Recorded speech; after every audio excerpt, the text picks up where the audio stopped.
It's Wednesday, September 15. This is the news on PBCJ. I'm Carol Francis. As the government continues its push to vaccinate 65% of the population by March 2022, over 200,000 doses of AstraZeneca and Johnson & Johnson vaccines were delivered on Monday.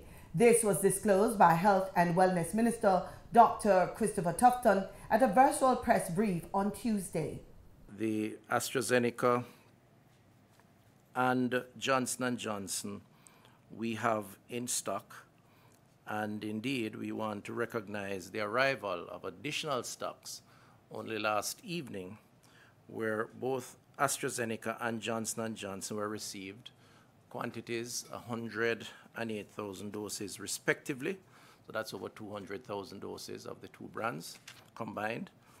The doses are part of the purchase arrangements through the COVAX facility in the instance of the AstraZeneca, and Johnson & Johnson purchased from the African Medical Supply Platform.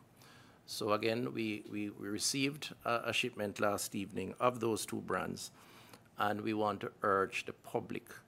The cardinal rule of vaccine take-up is to take the one that is available, as long as you fit within the criteria, in this case 18 years and over, for those two brands that we have. Do not wait. Be careful and be cautious about waiting on a brand. In the meantime, the administration of the Pfizer vaccine has been postponed pending the arrival of a shipment of the vaccine, which is expected in a few weeks. Beginning tomorrow, September 15th, 2021, the administration of the Pfizer vaccine will be postponed until a second shipment arrives from the United States. And this is expected to happen within the next 2 to 3 weeks. We are now near completion of the administration of the more than 200,000 doses of the Pfizer vaccine that were shipped to Jamaica from the United States last month. Up to 12 noon today, some 179,915 doses of the Pfizer had been administered. Of that number, some 143,039 were first doses, and 36,876 were second doses. The expectation is that by tomorrow, by end of day today, we would have used up the just over 28,000 remaining doses. Minister of Health, Dr. Christopher Tufton, says those awaiting a second dose of the Pfizer vaccine should not be alarmed. According to the World Health Organization, second doses of the vaccine can be given up to 12 weeks after the first dose. Over the next 3 weeks, some 82,545 persons will be due their second dose, and we want to use the opportunity to assure persons that they will get their second dose once supplies arrive in the country. The World Health Organization recommendations on the administration of the Pfizer second doses gives consideration to the second dose being given within 3 to 6 weeks after the first dose, and up to 12 weeks in some instances. And we will therefore delay the second dose, and we are anticipating somewhere around 6 weeks. So it's important to make this statement because we know that persons are asking. We know that persons would have now reached their 3-week period, which is what was advocated in the prior to the Pfizer being administered. We did expect to get a second shipment based on the agreements we had with the US, and anticipated that shipment arriving in time to administer second dose. Parliament is expected to resume today, September 15, at Gordon House in downtown Kingston. Prime Minister Andrew Holness is scheduled to speak. Mr. Holness is likely to speak about the government's management of the coronavirus pandemic. Additional measures, including the extension of no movement days, were announced last week in response to the current spike in COVID-19 cases. Minister of Education, Youth and Information Favour Williams and Minister of Agriculture and Fisheries Floyd Green are also down to address the House. You can watch the sitting of the Parliament live on PBCJ's channel, YouTube and Facebook pages. If you're looking to eat healthier, you may want to consider adding pumpkin to your diet. A nutritious vegetable, pumpkins are highly nutrient-dense food. It is low in calories but rich in vitamins and minerals. Marlon Samuels takes a closer look at this staple crop. Pumpkins can be classified as both a fruit and vegetable. It is nutrient-dense with vitamins and minerals, and almost every part can be eaten. Pumpkins are a main ingredient in a range of dishes, or can be blended to make a delicious and refreshing drink. Scientists say a cup of cooked pumpkin provides more than 20% of the recommended daily allowance of vitamin C. Pumpkin seeds, leaves, and juices are all healthy to consume. Pumpkin seeds are a popular and nutritious snack item. The yellow pumpkin blossoms can also be stuffed and eaten. The leaves are also edible. Pumpkins are filled with potassium, which makes them very good for persons suffering from high blood pressure. Increased potassium intake is also associated with a reduced risk of stroke, protection against loss of muscle mass, and preserves bone mineral density. Pumpkins are also rich in beta-carotene. Recent research indicates that a diet rich in beta-carotene reduces the risk of prostate and colon cancer.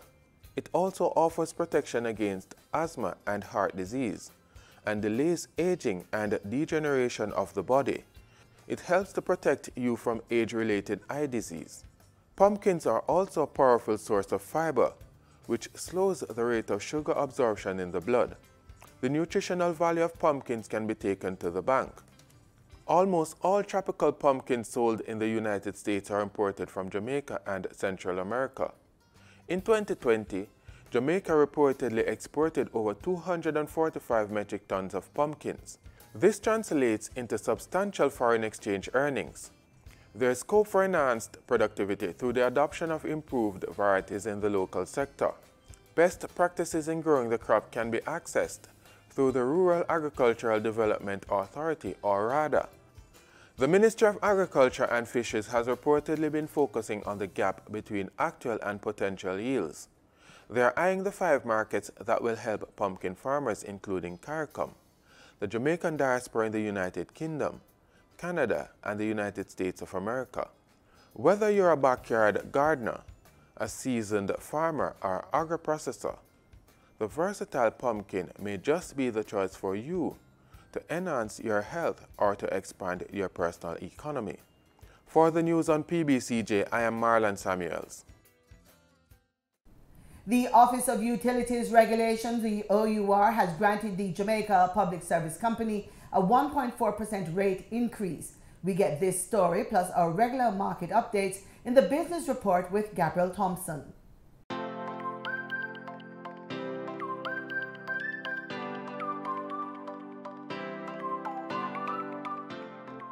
Beginning in October, Jamaicans will see an overall average increase of 1.4% in their utility bills for non-fuel and fuel charges. In a statement released Tuesday evening, the Office of Utilities Regulations, OUR, announced its decision to grant the increase to the Jamaica Public Service Company Limited, JPS, who it says had requested an increase of 3.5%. The utilities regulator says the decision was made on the 2021 annual review application submitted by JPS on May 5.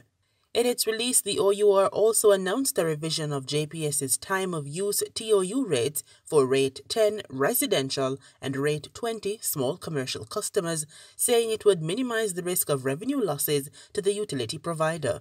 JPS is required to roll out its TOU program over the next 6 months and engage customers in a public education program. In Tuesday's trading session, the JSE Combined Index advanced by 2,021 points to close at over 400,000 units.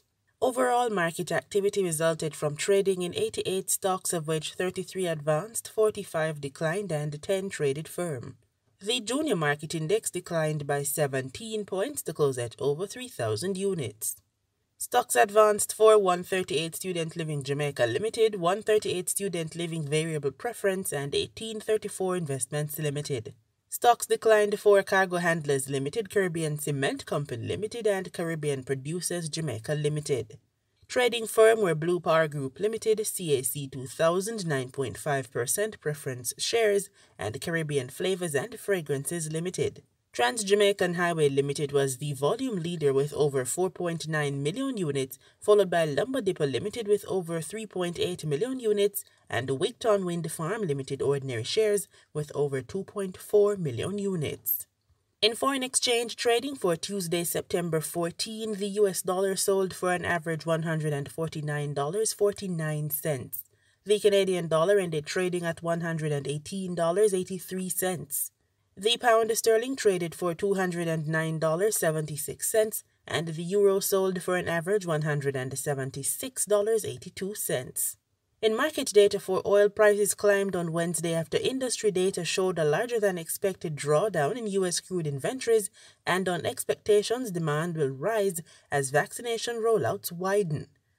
Brent crude futures rose 1.41% to $74.64 a barrel. West Texas Intermediate crude futures added 1.5% to settle at $71.52 a barrel. And that does it for this Wednesday edition of the Business Report Inside the News on PBCJ. I'm Gabrielle Thompson. Pleasant viewing. In today's Living Healthy Report, we talk about the big C. No, not COVID-19, but rather cancer. It's something we all fear, but cancer is not a death sentence. In this episode, Dr. Heather Dawn Lawson-Myers shares helpful tips on how to prevent, respond to, and fight this illness.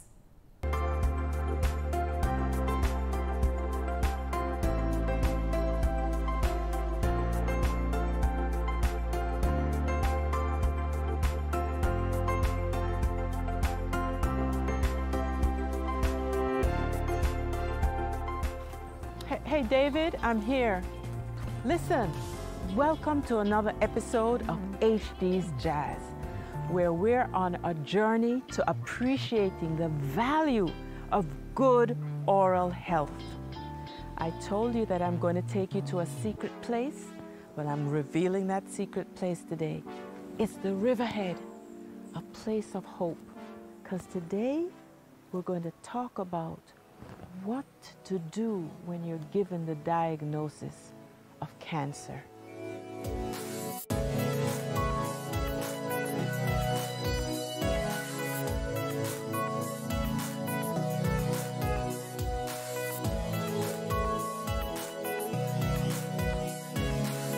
You want your body to be as healthy as possible before you begin this fight against cancer. So a trip to the dental office can ensure that any underlying oral infections, any dental disease, or any amount of inflammation is removed so that your immune system can be at its best to fight off this disease. Chemotherapy, which uses cytotoxic drugs, is used to prevent the reoccurrence of cancer. Radiation zooms in on specific portions of the body to kill the cancer cells. Both modalities rely on survival of the fittest. That's not the time you want to have a dental emergency, because it surely will complicate your treatment. A trip to the dental office to have your examination, to have your x-rays done, to have any treatment that needs to be done out of the way, properly prepares you to step into the next phase of treatment. Just as how these ginger lilies are blooming, I want you to bloom with hope as we work together to lessen the chances of any complications to your treatment. Make your dental office the first stop along this fight. We'll partner with you and show you the value of good oral health. Listen, catch me next time. Facebook, YouTube, Instagram, and our LFD website. See you next time on HD's Jazz.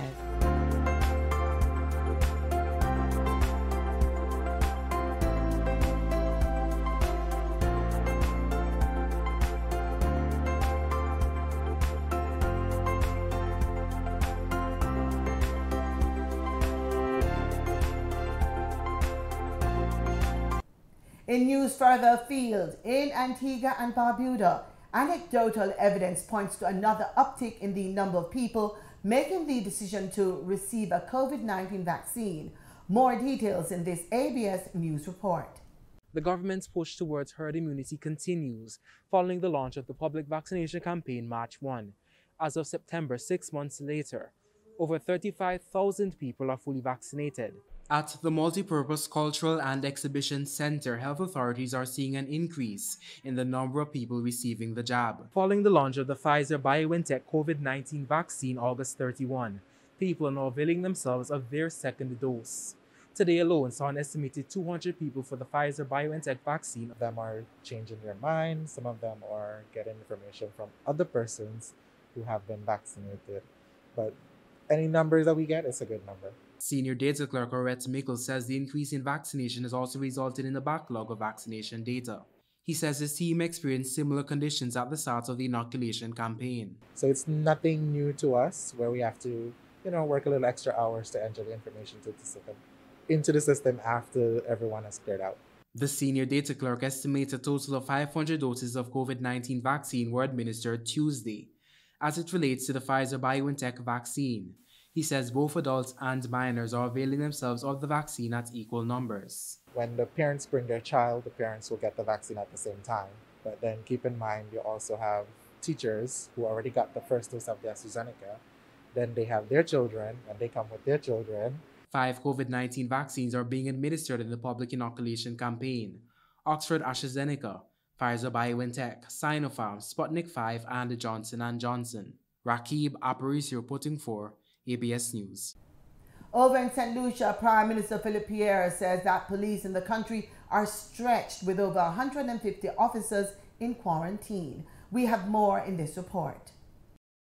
Prime Minister Philip J. Pierre has disclosed that over 150 police officers are in quarantine after being exposed to the COVID-19 virus in execution of their duties. The SLP administration has been criticized by the opposition and its surrogates for a perceived lack of protocol enforcement amid a staggering rise in COVID-19 infections. But the administration continues to frame the ongoing pandemic as a public health crisis which cannot be solved entirely through law enforcement means. The situation has also been compounded by the lack of holding facilities after the Custody Suites detention facility was reduced to rubble by the former UWP government. And there is also the inherent risk of infection for law enforcement officers in the apprehension of would-be protocol violators given the highly contagious nature of the virus. I've made a point that there is no way to put people when you arrest them. Only yesterday, I got a report that a police station has to be closed or the shift drastically reduced because somebody was arrested with COVID and the whole station has to go into quarantine. There is no place to put people when you arrest them. The government destroyed the custody suites. Where would you put them? The COVID-19 curfews and protocols have been billed as the non-pharmaceutical health mitigation measures devised to complement the fight against the pandemic. But criminal elements are exploiting the crisis to commit violent crimes. While acknowledging the current stressors on the police department, the Prime Minister touts the ticketing system as one way of reducing the exposure of authorities while regulating pandemic behavior. Over 150 policemen are in quarantine. The police are trying their best, but they're stretched. Anytime somebody gets arrested and the person is positive, the entire squad has to go into quarantine. So the police are stretched. So even though they want to, they can't. They simply don't have the numbers. And this is why we added another layer of enforcement, which was the ticketing. The aim, according to some sources, is to ensure the deployment of finite police resources in tackling serious crimes. So, when will the ticketing system be unveiled? The tickets are going to be put in place very soon. I think the Senate has passed it, the Governor General will accent, and very soon, hopefully by this weekend, it should be around. While in opposition, the current government argued that it was foolhardy to have police and wardens chasing down individuals suspected of breaches. Since assuming office, the SLP administration has moved to decriminalize protocol violations while retaining punitive measures such as fines and ticketing. The incumbent insists that the crisis must be treated as a public health issue. Joachim Duplessis, HTS News Force. An unmanned U.S. aerial vehicle is protecting Trinidad and Tobago and the rest of the region. This from Captain of the USNS Burlington, Arian Huber. Terry Ann Brown Campbell toured the vessel and filed this report.